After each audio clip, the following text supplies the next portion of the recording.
Thank you very much for coming.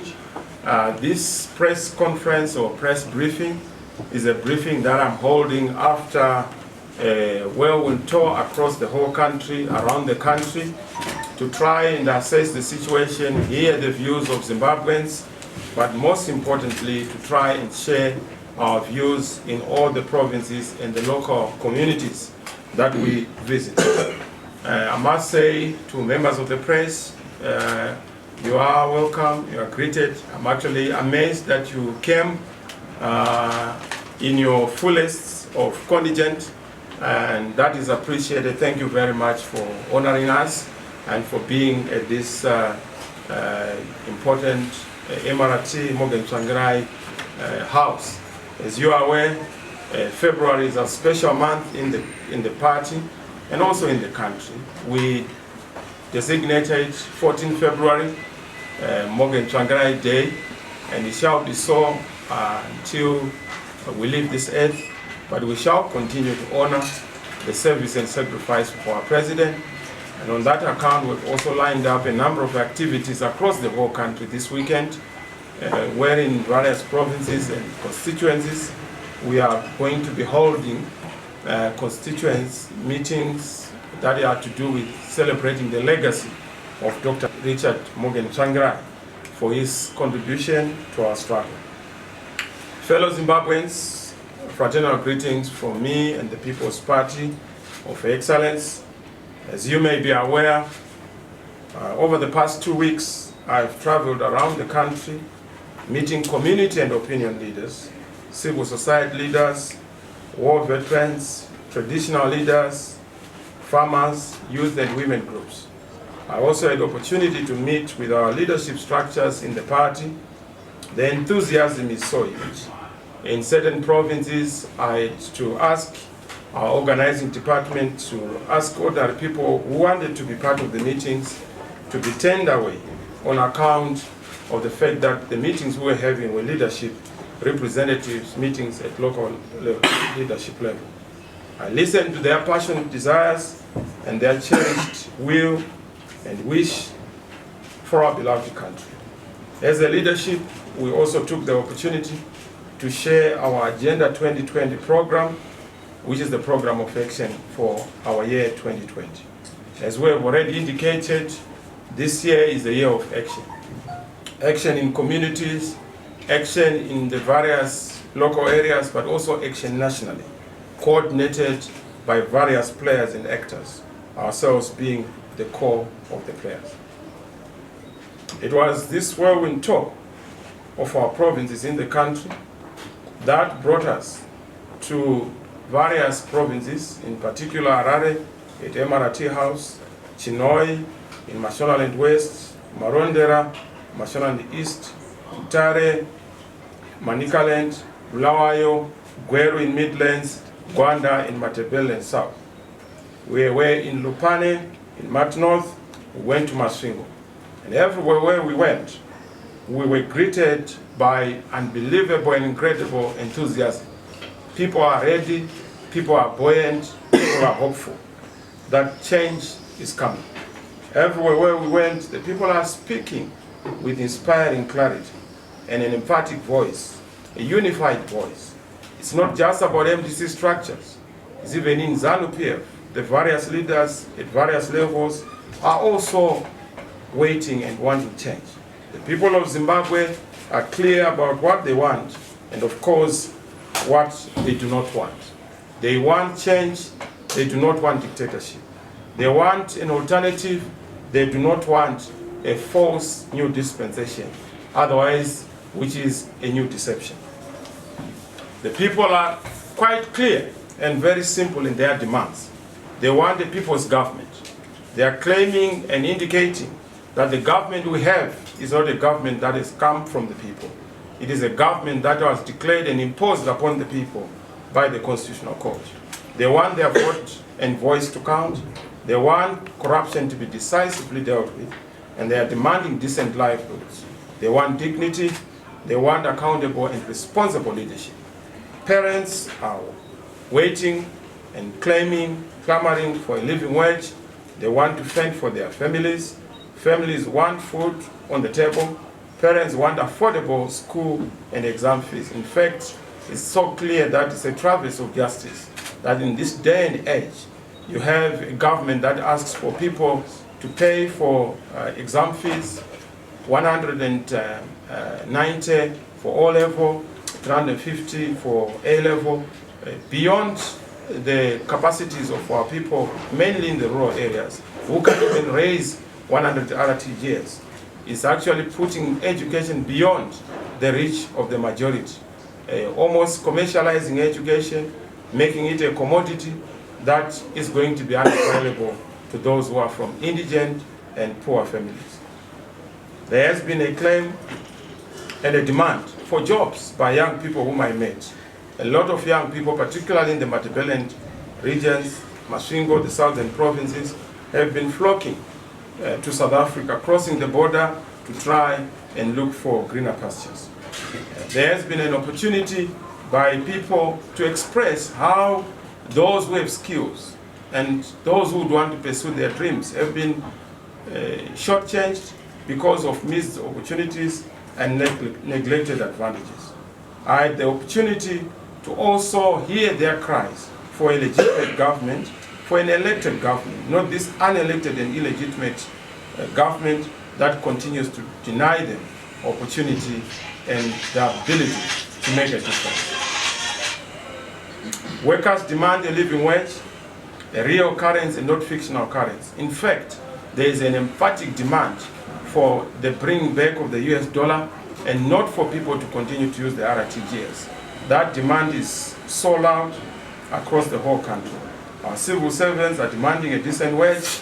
Pensioners are crying for an urgent relief. War veterans, including men and women in uniform, are crying for decent life with dignity and honor. I've met a number of them, and they continue to assure that what they want is to see a punctuation with the fidelity of the cause for which the liberation struggle was fought, through delivery of things that have to be delivered, the sovereignty of the will of the people, one man, one vote, the dignity of all citizens, and of course, the security of persons. That is what was at the core of the liberation struggle.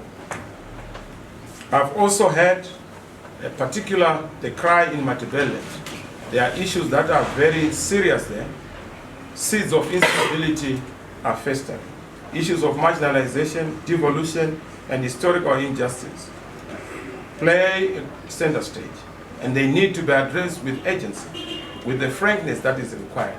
They are sick and tired of a top-down approach. They are sick and tired of the Harareization of everything. They want Zimbabwe to be respected for its all provinces. And they want all the tribes to be respected and all the cultures to be respected. This is the same story I heard, particularly in Manicaland, Masvingo, and indeed the whole country. Issues of the national question. What is the national question? How do we make sure that we have an inclusive society? A society that benefits all citizens and all Zimbabweans. People want to share the wealth of the country together. They also want to make sure that in whatever they do, they are enjoying the benefits of the resources that were given by our God. God-given wealth has been squandered by great cartels that are linked to the ruling elite. In order for the country to return to legitimacy and democracy, we hear the people clamoring and claiming that there has to be total change, not cosmetic change. They want genuine dialogue, not an alternative fandom dialogue, otherwise known as Pollard.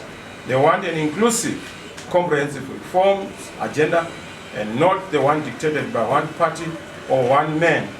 They don't want us to be a public relations scheme on behalf of the incumbent, being a sidekick, enjoying and wasting taxpayers' resources on some trips that are unjustified and unwarranted. I promise them that we will give peace a chance and we will continue to pursue genuine dialogue, requiring dialogue that is bankable, credible, and irreversible. Zimbabweans need food on their table. They need a roof over their heads, jobs for all. They want decent wages. They want their dignity back. And they also want the real dollar in the pocket. The use of hard currency is a real demand across the whole country, as I have already indicated. People want their pride back. They want their freedoms back. They want the fundamentals of productivity and production to be dealt with. Then we can then move to issues of currency reform, but having dealt with the fundamentals of our economy. Trust, confidence, predictability, and production being at the core. As you may know, a revolution is a decision. Anger is growing across the whole country. And anger is going to be a catalyst and a fertilizer to a revolution. The young people are frustrated. They are angry because their future is being stolen. Their advantages are being abused and neglected. They are angry because those who grabbed power are arrogant and do not want to listen to their voices and their cries. They are angry because their vote was stolen and their voice is being ignored. They are angry because the struggle to get even the simplest of things has become real. They have to queue for everything, including water, man, food, and fuel. Even payment of lobola via EcoCash requires people to be in a queue. There are queues in malls, banks, shops, services, stations, fuel stations, and things have just gone berserk. We've even gone to the extent of having to form meal committees and even cook ones. That shows you how we have gone into levels of primitive politics and policies. Not only that, we've also seen how our country has been taken in the opposite direction of civilization. In all these meetings I attended, ladies and gentlemen, members of the press, fellow Zimbabweans, I listened to the people's desires and wishes. And as MDC, we had one message: restore our country to legitimacy.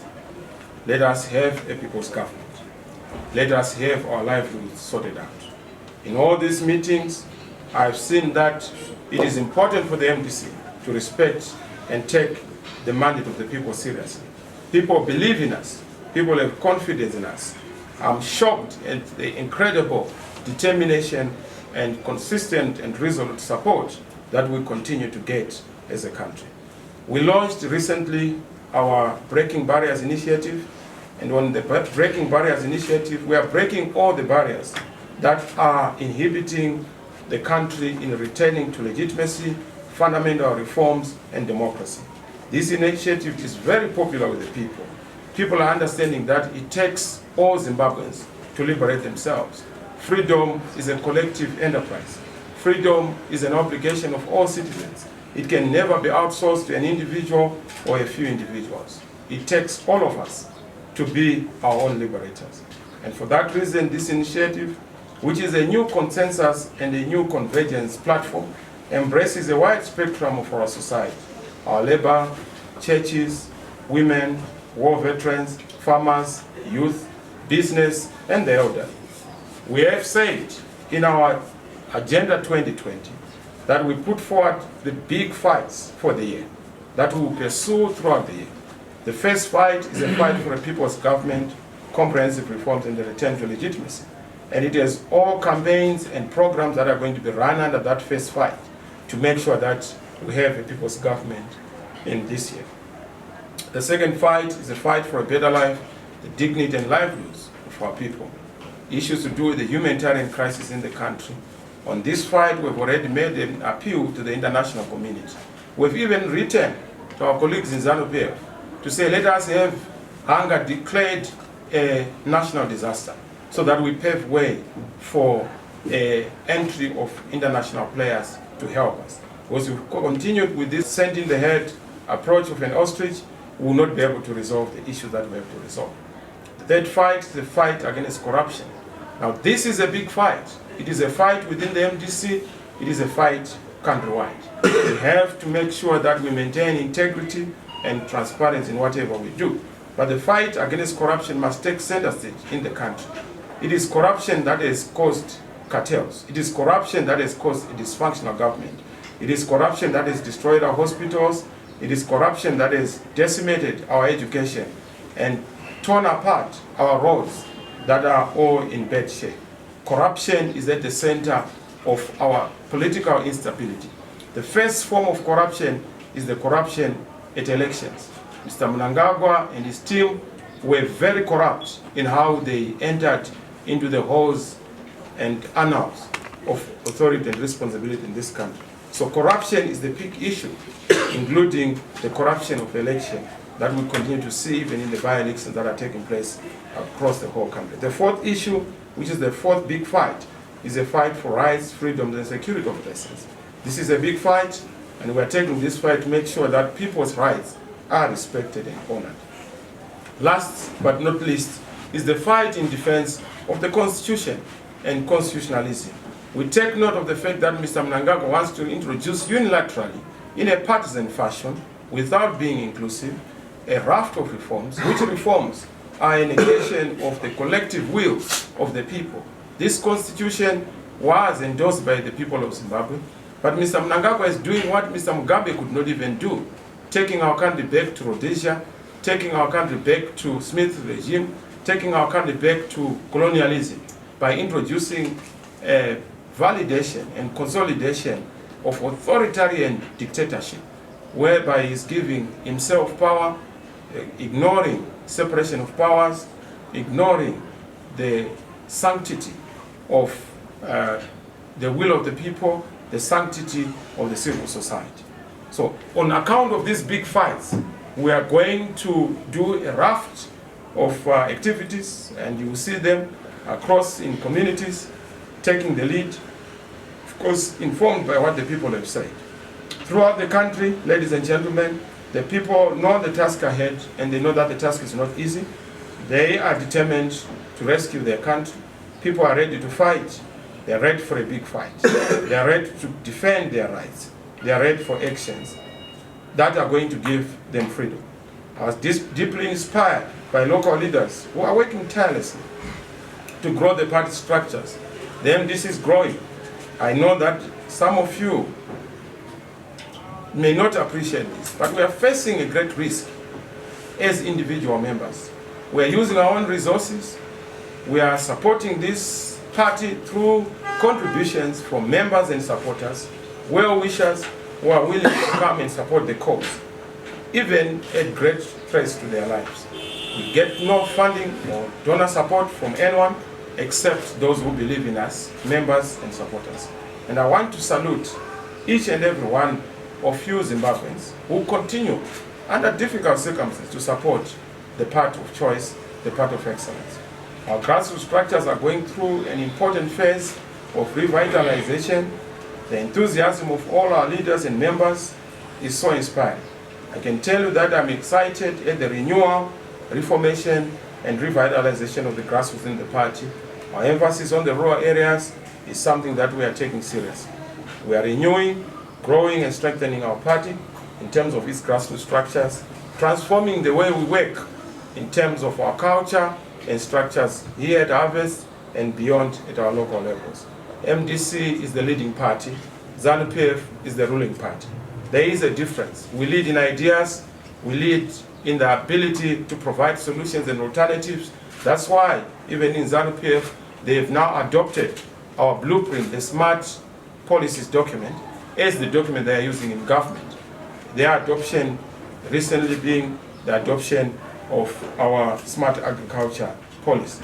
Hopefully they will be able to copy the full stops and the commas so that they don't bastardize our noble programs. We are very confident that we are not just here to outsource our freedom, but we are here to make sure that we provide leadership.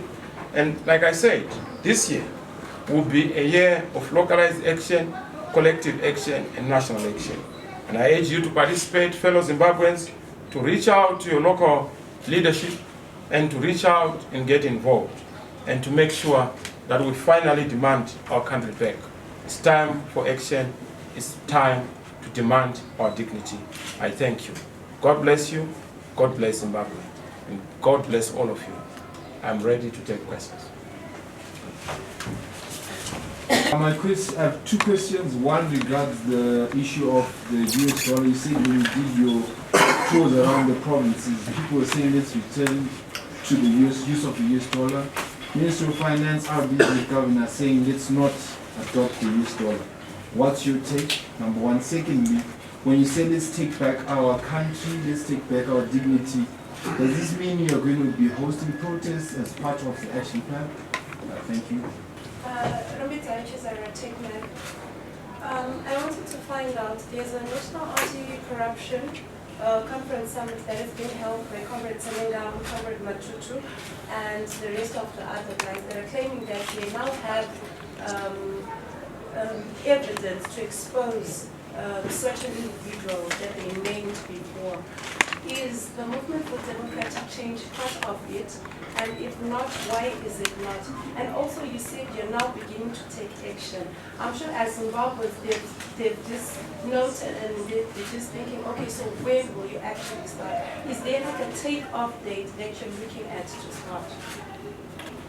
Thank you very much. Let me just try to answer the questions that have already been posed. The first one on the US dollar. You know, I told you of the ostrich mentality of burying your head in the sand, hoping that you will not burn the whole body. The body is burning. The US dollar is the currency that is being used everywhere. Even when you look at the pegging of prices, they are being pegged at the US dollar rate. Certain safe stations are already selling fuel at US dollars. Government is transacting in the US dollar. Mr. Mnangagwa is carrying the US dollar in his pocket. And so is everyone in government. So we don't want to live a lie. And this is part of the biggest challenge our country is facing. We seem to thrive on institutionalized dishonest and taking lies to be our modus operandi. Why should we pretend that the RTGS is the currency of choice, when in fact the currency of choice is the US dollar? Some of the distortions we are seeing are on account of this denial of the reality that is on the ground. We just as well have to have this bridging of the barrier between government and the people. The people are very clear. They are using the US dollar. I'm sure all of you here are using the US dollar, even in pegging your prices or in transaction. So we have to be realistic and we have to be factual. What you are seeing tells you that those in authority are living in cloud cuckooland. The reality is the US dollar is the currency of choice and the currency of transaction in Zimbabwe. In terms of protests, yes, you will see more protests. Protests whenever there is oppression, the demand for freedom becomes natural. And we have the Constitution. It gives us the power. The people have the power to ultimately demand their freedom. In terms of the Constitution section, 88, executive authority is derived from the people. Section 162, legislative authority is derived from the people. Section 117, legislative authority, parliamentary authority comes from the people. Of course, the judicial authority in 162. So ultimately, the people have a right to protest. All we have to do is to provide the oxygen to the demand of that protest. And that oxygen we will provide. For those who are willing to participate, we will make sure we provide leadership. And that will be provided. And that takes me to Rumbi's question. We have said it's a year of action. It's not as if we have not done action. We have done action. Last year we had 18 prohibition orders, because there was something that we wanted to do. But we have said that this year is different. We're not going to be wasting our time on tomfoolery from any quarter. The police must know that they are not above the Constitution, and nobody is above the Constitution. So yes, the time has come to say enough is enough, and we must do what has to be done. They will try to arrest people, they will kill people. We know that is their default setting. But no regime has ever fought against people and succeeded. No gun is more powerful than the gun called a conscious mind, or a human being who is conscious. So time has come. We must draw a line in the sand and say this far and no further. I hear a lot of people say, no, focus on 2023. We will not waste our time to be on a merry-go-round. Foolishness is doing the same thing over and over again and expecting different results. We've been down this road Since the 80s, elections in this country have been reduced to a ritual. Matema Danda said it.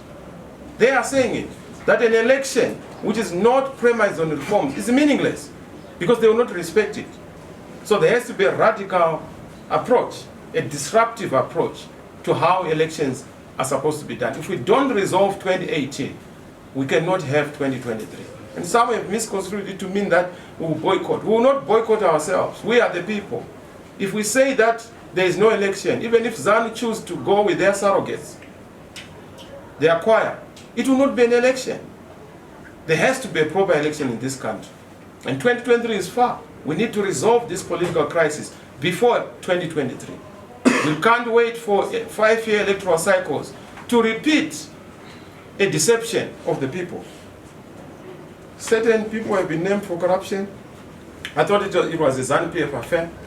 We said fight number 3 for the MDC is a fight against corruption. And we use credible platforms to fight against corruption. We have not received any invitation from anybody, from any individual. As and when an invitation comes, we always assess.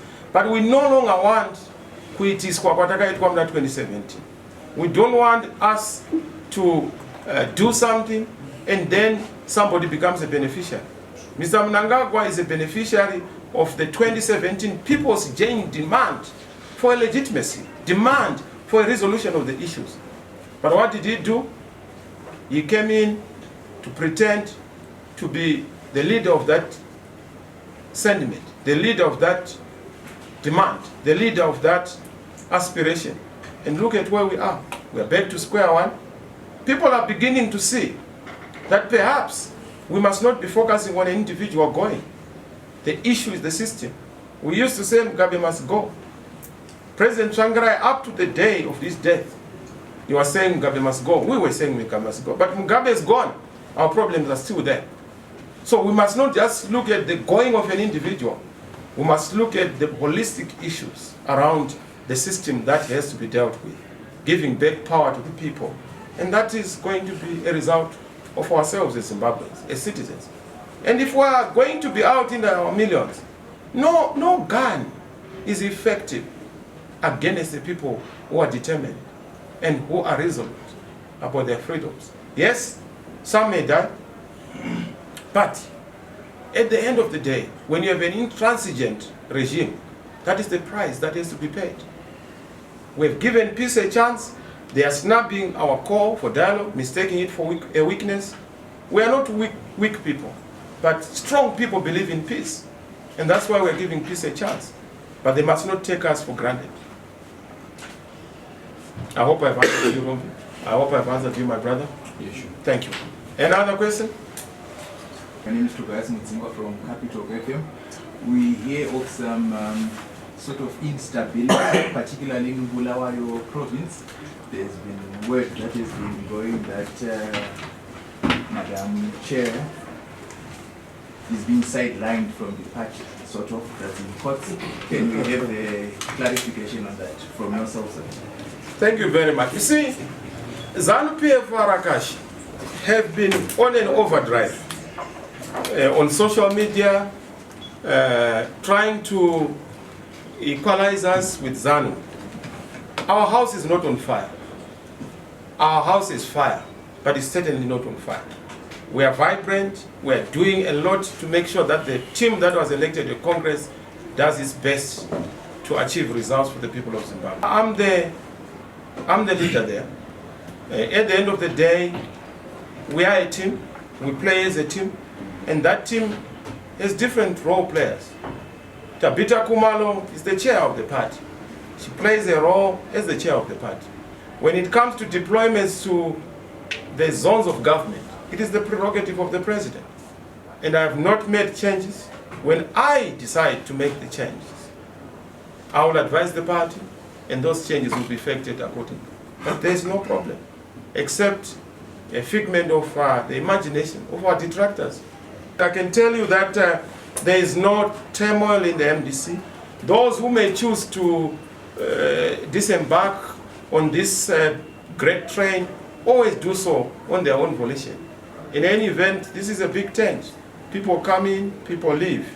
That's the nature of voluntary organizations. But the party has certainly grown bigger. Tsvangirai is proud, wherever he is, of this movement. I can assure you that those who have left us, those who have departed, they know that this party is now better than it was. We've done well in parliament. We got close to about 64 seats, plus the 28 that we challenged, because there were irregularities. So we did well. Last time we had about 49 seats. So we've improved in 2013. We've improved on the vote. Presdent Chamisa, it is highest at 1.2 million. We now have 2.6 million. Official results, about 2.3 million, which are tempered with. But still, it shows you that we've doubled the vote. You look at our mayors, we now have 28 mayors out of the 32. So the party is ascending, and the party is the people's party. It is doing well, we are happy. There's no turmoil in Bulawayo. There's peace and harmony. It's a honky-dory affair coming from ZANU, who are trying just to cast aspersions on our party. But we have no problem. And she's here, you can always ask her if she has any agonies or worries. She's a happy comrade. Costa from newzimbabwe.com. Just want to find out from... Happy New Year, Costa. I haven't seen you. Okay, fine. There have been allegations that your councillors are corrupt, and number two, they are failing the people, particularly here in Harare, in terms of providing clean water. What is the situation vis-a-vis the Urban Act? Just want to understand from you. Okay. At the back there. Okay. My question relates to the issue of dialogue. We keep hearing when you speak to the other side, they say we are committed, they are not. Here you have just repeated the same sentiments. You are committed, they are not. What really is it going to take for you and them to get to the table and really start to talk? Because we keep hearing and we keep seeing this blame game that keeps going, yet the situation in the country continues to deteriorate. Thank you. Blessed Wednesday.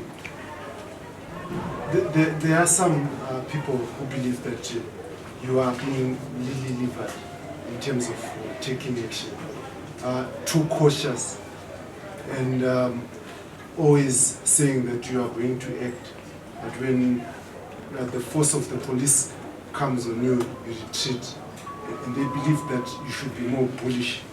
I want to understand. But I'm not a bull. But you believe that you should. I am. And I was part of a meeting that you addressed with teachers, and that sentiment was echoed to yourself directly, where your supporters believe that you should. Is that a journalist who is playing that?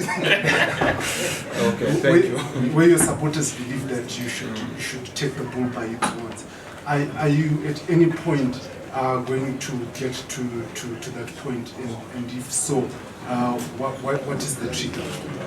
Then the second question is that if your councillors have expressed facing serious challenges on the lack of devolution, alleged interference of their work. What is the way forward to ensure that your councillors have authority so that they don't continue giving excuses, so that they are able to effectively deliver? Because right now, if you ask them, they tell you we are being hamstrung by local government. So what is the action or the plan forward to ensure that those excuses stop playing? Thank you. I'll start with the issue of Chamisa being a bull. You see, let me just state this point and state it clear. Chamisa is the leader, but is not the party. The party makes decisions as a collective. This whole thing of wanting to separate Chamisa from the organization must stop. When decisions are made by the party on action to be taken, it's a collective decision. Yes, I'm the captain, but the captain is not the team, and the team is not the captain. We have midfielders, we have defenders, we have strikers. It's a team, and a very effective team for that matter. So this whole thing of saying Chamisa is, I cannot afford to behave like a youth activist, because I'm the leader of the people. I have lieutenants who are supposed to do what you are asking me to do. They are supposed to be bullish. My duty as the statesman, as the leader, is to be the ultimate pacifier and show the country the direction. But you want me to set up fires across the whole country. When the nation burns, who is going to extinguish those fires? I'm very conscious of the responsibility that I must get. And I must do it with calmness, boldness, equanimity, but also realize that we have a nation to build. And it doesn't take a lot of time to destroy this country. Mnangagwa must be thankful that I've tried to funnel the genuine desire of the people to see peaceful resolution in a particular way. But that time is up. I've said, now we're drawing the line in the sand. Even within the party, I've told them, we will not continue on this path of talking about dialogue.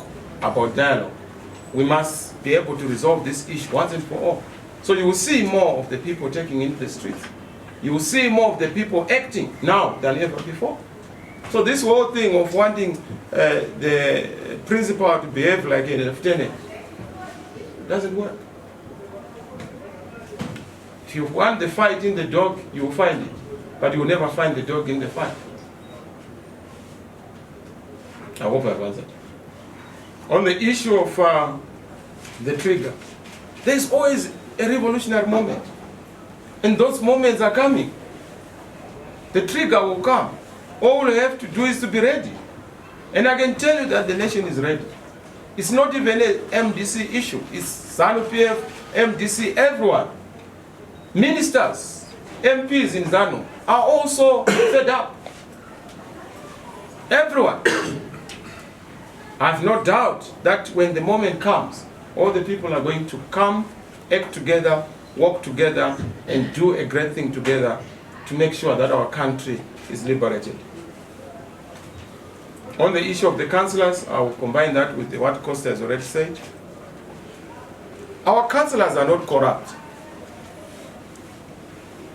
Our councillors have maintained the highest form of integrity. Had it not been for the MDC, you would not be having cities, you would be having villages and townships. Our guys have done a fantastic job. I was in Mlawai, where residents are saying our council is trying under difficult circumstances. They are aware of the limitations, but they know that they are trying. You go into Harare, difficult circumstances, but they are trying. They've not failed the people. What has failed the people is central government. Water, in terms of the Water Act, is the preserve of the president. In fact, the president is the owner of water. So you can't blame MDC being the hosepipe for not delivering what is not there. Water must be generated, and it is generated by ZINWA, which is central government. Chemicals must be treated, and money must be availed because of our distorted monetary situation. It has to come from the central government, Reserve Bank. So you can't blame the victim who are trying to do whatever they can under difficult circumstances. A lot of things have been done by our councillors to improve the welfare of residents. So yes, the MDC is not to blame. And this finger pointing by government must be remembered in the context of the fact that whenever you point a finger at somebody, 4 of the fingers are pointing at yourself. And that's what we must correct. We must deal with the fundamental reforms, placing what we are saying. Number 1, we need legal reforms to align the Urban Councils Act to the Constitution in the spirit of decentralization and devolution. You can't have a country where you have local authorities, but their procurement is being done by the Office of President and Cabinet in Mr. Mnangagwa's office. Where is devolution? Why do you want them to be accountable without authority? That has to be aligned. Budgets, I'm told the Harare's budget has not been approved. Why? because the Minister of Local Government has not approved that budget. Why should the Minister of Local Government, who has no mandate from the people, from the residents, approve a budget done by residents with consultation of the residents? When they don't approve the budget, they then kill service delivery. They then kill viability and soundness of administration of activities in the local authority. In any event, people who are deployed to be heads in the various local authorities are actually functionaries from ZANU-PF, most of them. And dealing with them is a big issue because there's the local government board. And I'm informed that the local government board has to come from the minister. Those are big issues. Our local authorities cannot even do deals, partnership, capital projects, engagement. Why? Because they have to go to get authority from central government. So under those circumstances, those changes have to be effected. Devolution, respecting the constitution, aligning the issue of decentralization within the constitution so that we're able to have authority in local authority to discharge their mandate and function according to the law. The issue of, I think Costa answered it? Yeah. The issue of effort, SABC dialogue. The fact that we are speaking at cross purposes, ZANU-PF on one hand saying this, ourselves on the other hand saying something else, tells you that things are not okay. Zimbabwe is burning. And I've told SADC that the danger with burning Zimbabwe is that it will set ablaze the entire region. This crisis is going to affect the entire region. And we have said we need mediation. That's why we need a mediator who is credible, who is preferably with stature that would give credibility to the dialogue. Not this Muppet show that is taking place. If they were serious about Poland, why are they proceeding to have amendments that are not shared by all the players? Assuming that, yes, forget about Chamisa, because they minimize this national discourse. It's not about Nelson Chamisa and MDC. It's about the people of Zimbabwe and the issues they are raising. Mr. Mnangagwa does not command even half the population support. So when he goes to engage internationally, he does not have the mandate of the people of Zimbabwe, because we command a significant portion. When you look at our urban areas, when you look at the vote itself. So there has to be a political settlement, a political dialogue to resolve our issues. We have said we are ready. I told President Mbeki, and a lot of people have been very cautious about President Mbeki. Don't worry about the referee if you trust the players. Where are the players? Why should you be bothered about President Mbeki not being, objective? We can't play the referee. Let's play the game. And MDC is a player. ZAN would obviously be a player. The issues to be resolved are to do with the legitimacy crisis and the issue of reforms and taking our country on a shared path to a future that we are all agreed upon. Not this business of Mnangagwa telling you that Vision 2030. Your own vision is not a national vision. ZANU's vision is not a national vision. So don't lie to people that you have a national vision. It's a hallucination if it is not shared.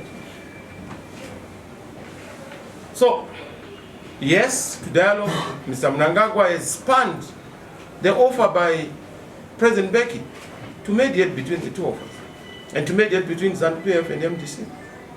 And I have to tell the National Council, which is the supreme decision-making body of the party, to say that we have tried this route, but we are not having our goodwill gesture being reciprocated. They have the audacity to say they will not have another platform outside dialogue. We must also boldly state that there will be no genuine dialogue outside a credible dialoguing process between ZANU-PF and MDC. The rest is a waste of time, a sideshow, a public relations exercise to hoodwink the international community and the people of Zimbabwe that something is happening and that people are talking, when in fact it's not dialogue but monologue. I hope I've answered you.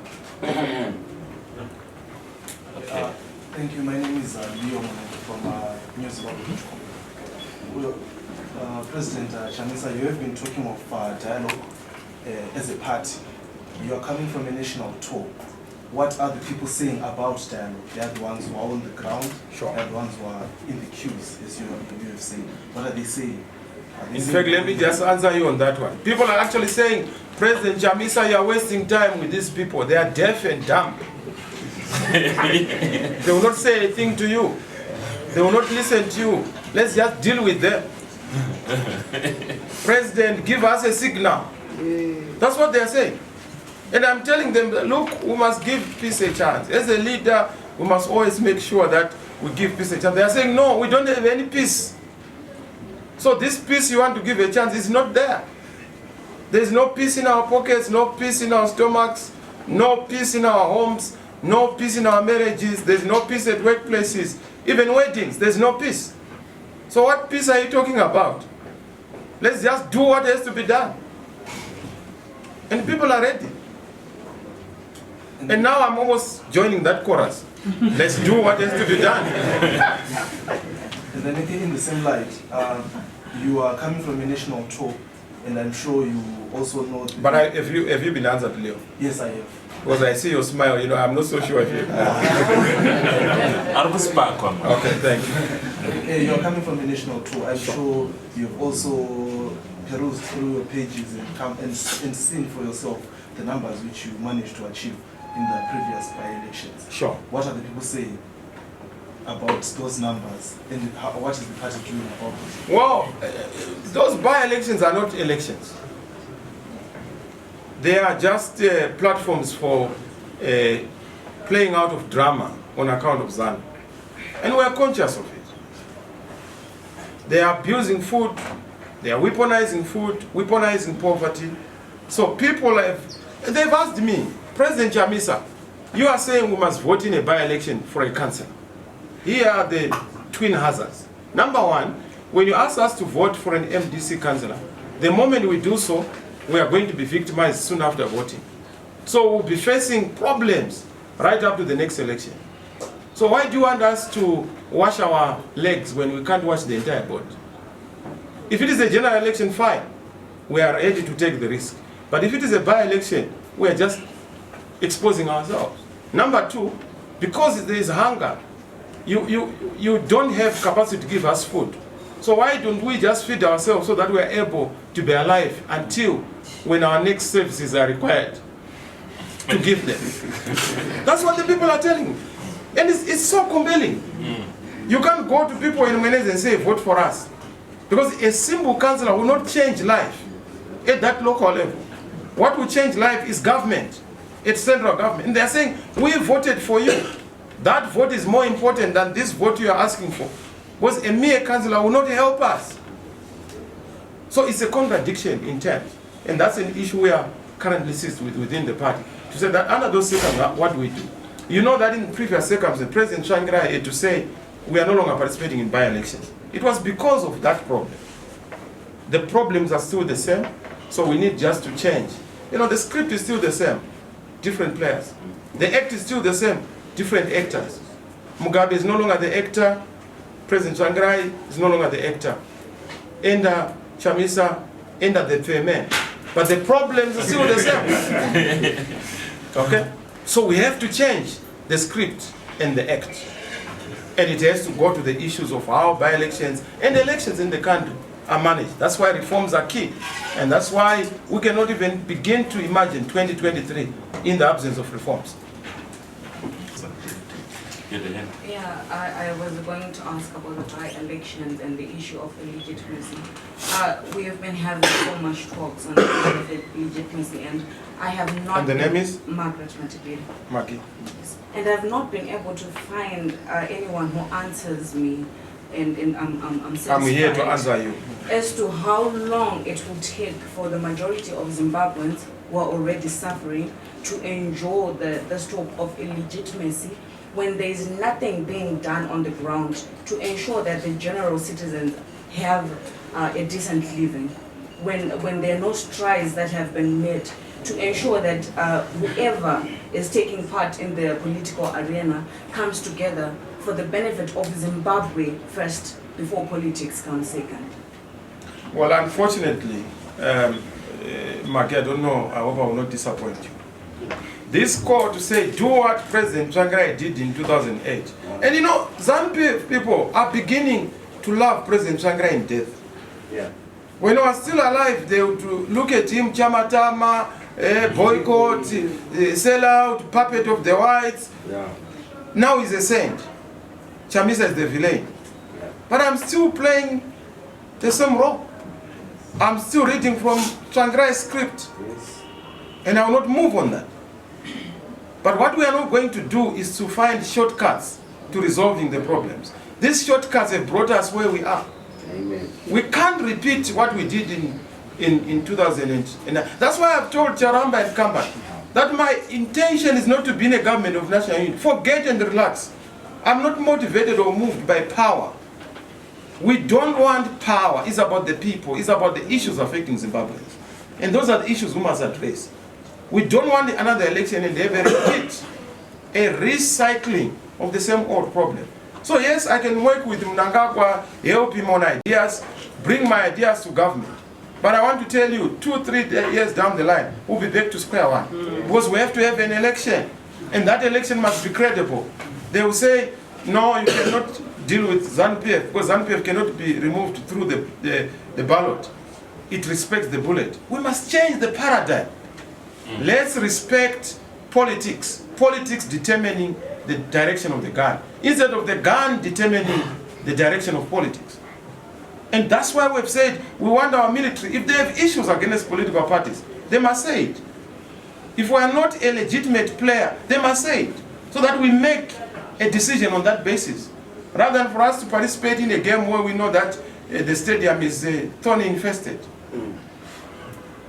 and is full of water. We want to drain the water from the stadium so that we can play equally. So we will not be dragged into this blackmail, label and condemn. Hey, Chamisa, people are suffering. People are suffering already. What we need is to save the people, and we save them by having the appropriate solutions. If I give you malaria pills when you are suffering from blood pressure, you get even more sick. And that's what you are trying to ask us. Go and work with Mnangagwa. No, we must work together to have a common solution. Not to share power, but to share values, to share a vision, to share how we must run elections. That's what we must share. So I hope Mage have answered you. We are worried about the situation in the country, but it has been politics stupid in this country. Not the economy, not the so-called sanctions, but corruption and politics. That is what we must cure. I will tell you, once we resolve an issue politically, we agree on a schedule of a raft of reforms to be done. It takes a phone call. But some of us have credibility. When we call, they know that we mean business. Our voice is credible because they know that we are accountable and responsible. But Mnangagwa will not be listened to. The moment he turns his back on those people, they will be laughing. Or who would take somebody seriously and tell them potato? Oh my God. I wanted to find out, maybe you could clarify for us since we are here today. There's an issue going on with the Mashingo Mwenezi concerning the MDC structures, whereby the leadership suspended the leaders of the Mwenezi and the council at large. But from what was displayed at the job seekers court, it seems as if everything might be intact in Mashingo, maybe except for the leadership. What measures have you taken as the president and as leadership at large to ensure that not only in Mashingo but in Zimbabwe at large, such that maybe if you have people of your party, they have assurance that no, even though our leadership here in this province might be, but the president will obviously deal with the issue. Mashingo is intact on the ground. I tell you, it's one province where we are able to get 26 seats on account of the support that is on the ground. But we have not done well at the leadership level. Now the buck stops with the leadership to act when the need to act arises. We are decisive, bold on certain decisions. We will not dilly-dally where we need to be decisive. And that is what happened in Masville. Discipline is important, execution is important, delivery is important. Industry equals results. If there is no industry, we have a duty to make sure that we call people to order. And that's what we did. And you will see a difference. Masvingo must be one of our sub-provinces, just like Manigala. And indeed, it's going to be. I went there, I know the mood in there. That was just Masvingo Ebe. But in the rural areas, people are solid. They support the movement. They believe in change. But what they want is effective coordination. So those are issues we are dealing with. And I've instructed organizing and the National Chair's Office, the Chair Tabita Kumalo and the team Yanachibaya, to work on what has to be done. But you can't be a leader who is not a lead. There must be a cap to things. Things can't just go. We can't be a rolling stone that gathers no muscle force. MDC must be an effective organization. So, yeah, we've dealt with that, and you see the difference coming. Of course, you're always having people crying. That's the nature of a big family. People always cry, complain. But as a father, you must know which one is a fair complaint and which one is a frivolous complaint. Eli Tally from 26th Richard. Eli? My question is in relation to the recent court ruling in Malawi. Given that we came from an election where the court ruled, what's your statement on the election from the ruling from Malawi? We are so excited that on the continent we still have bright spots and promising, outposts of justice. I hope that other courts in the various capitals of Africa will also continue to be independent and dispense justice without looking at which party they belong to. We are so happy we are in touch with our colleagues in Malawi. We are celebrating together. We are working together to make sure that they receive justice. And I want to salute the unit that you saw in Malawi. The Malawi issue was not led by political parties. It was led by citizens. Just like the issue in Sudan, it was not led by political parties. Of course, political parties were the engine, but you must always have citizens come in. This is what I was telling Blessing. Citizens must always be citizens united for action. That's what you have seen in Egypt. When citizens are united beyond political parties, they can achieve far much more. Of course, political parties playing a role. But our problem here is that everyone wants to outsource their freedom to MDC. And not just MDC. Chamisa, what are you doing? I'm doing a lot to keep the flame of hope aglow. And we must all support that flame as citizens. So yes, Malawi has done very well, and we are so excited. We'll continue to support them in every manner possible, morally, even materially where need be, and where the laws allow, so that we achieve democracy in the region. South Africa has been outstanding in having free and fair elections. We want that spirit to be in the region and on the continent. Not to have disputed elections every time we have elections, and then the court's not doing what has to be done. My name is Innocent Kovea.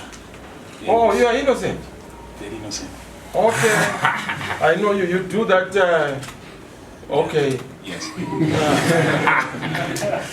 You are doing a good job. I like it. Thank you. Thank you so much. So there's been issues of cartels, and Kudata Gwire is the... Was that good? Yeah. He had said that Kudata Gwire bought you a car. So I would want to hear if that is true. Yes. Innocent. Yeah. I will give you an innocent answer. Number one, those politicians who are filthy and portable are buyable. Okay? I'm using Chinotimba lexicon. Some of us are too expensive to buy. Yeah. I can only be bought by aspirations of the people of Zimbabwe, not goods. And those people who make those allegations are people who think that politics is about material things. And that when you get a car or when you get a seat or when you get a stand, then that's the definition of politics.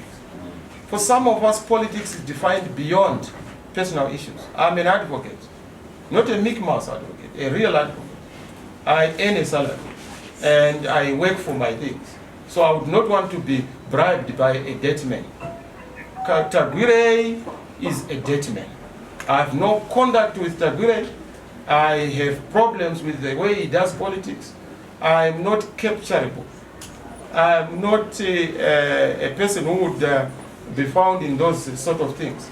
Yes, I drive a Land Cruiser, but certainly a second-hand Land Cruiser, which we actually bought at a car sale. And we are a modest party. We don't go for these lofty things. You will never see us driving those expensive cars that you are alleging, because we don't believe in those things. I had to be responding to foolish people's foolish aspersions, but I can tell you that far from it. Thank you, President. Tagwire is nowhere near the MDC. I've seen something that was written to say I gave coupons to the MDC.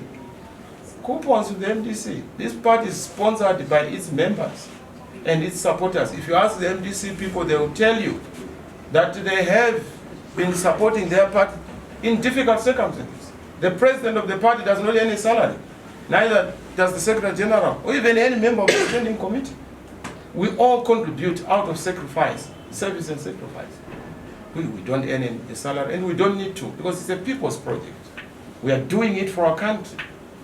So I saw somewhere where Joao, and I actually got it for the first time, that Joao was claiming that he supported the campaign. The tragedy of politics is that, unlike elsewhere, the player does not choose the supporters. I can't be going and saying, you can't support me, you can't vote for me. I had 2.6 million votes. MDC does not have that number of people. So clearly some are ZANU-PF, some are from Nangagwa's family, some are from Mugabe's family. But I can't be saying, don't vote for us because we don't believe in your politics. It's about numbers. Any support, as long as that support does not contaminate our ideological purity and our strategic and policy direction, we will not worry much about that. We are a big party, so we have big support from all corners. But certainly not this kind of thing. When asked Tagwire, he knows that we have certain allergies. Oil and water can't mix. It's like chalk and cheese. Thank you. Yes, I just wanted to get your reaction or response to the EU statement that was released recently, where they spoke about the deteriorating human rights issues and their continued embargo on certain individuals and companies. Well, we are not happy that ZANU is causing problems for our country. In other jurisdictions, it is terrorist organizations like Al-Shabaab, ISIS that cause ungovernability and instability. But in this country, it is those in government who are the authors of instability, who are the authors of ungovernability. How? Because of their policies, by omission and by commission. Right now, why should our country be debated in Europe on account of what we have done or not done? Why should our country be debated in the halls of Washington? It's because we have a lot of deficits. It's because we have done things that are bad against our own people. Why would you rape women? Why would you kill citizens who are demonstrating? If I were Mnangagwa, I would give drum majorities, trumpets, and the police band to accompany those who are demonstrating. But we will never do that because, fearful men, scared men, always run away from their shadows. They know that they have not gotten the mandate from the people. So yes, the EU's position very much on point on the issues. Number one, there have to be reforms. Number two, there has to be genuine dialogue. Now they can't call for genuine dialogue if Poland is a genuine dialogue. They know that there is no dialogue. It takes two to tango. We, the light, must converse with darkness. And you know darkness. And they are representatives. That's what they're calling for. So yes, it's a good statement, but we are also worried that there is no good progress on the political front.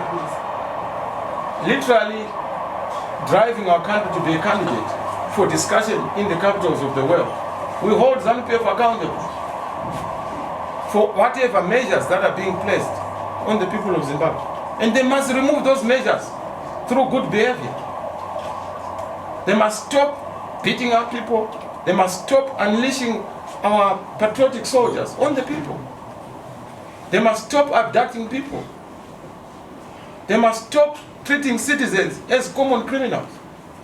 They must stop treating stakeholders in the affairs of the nation as stakeholders. Why prison charges against MDC leaders and MPs? All those issues are unnecessary contaminants of our environment. Thank you, colleagues. God bless you. We really appreciate your time.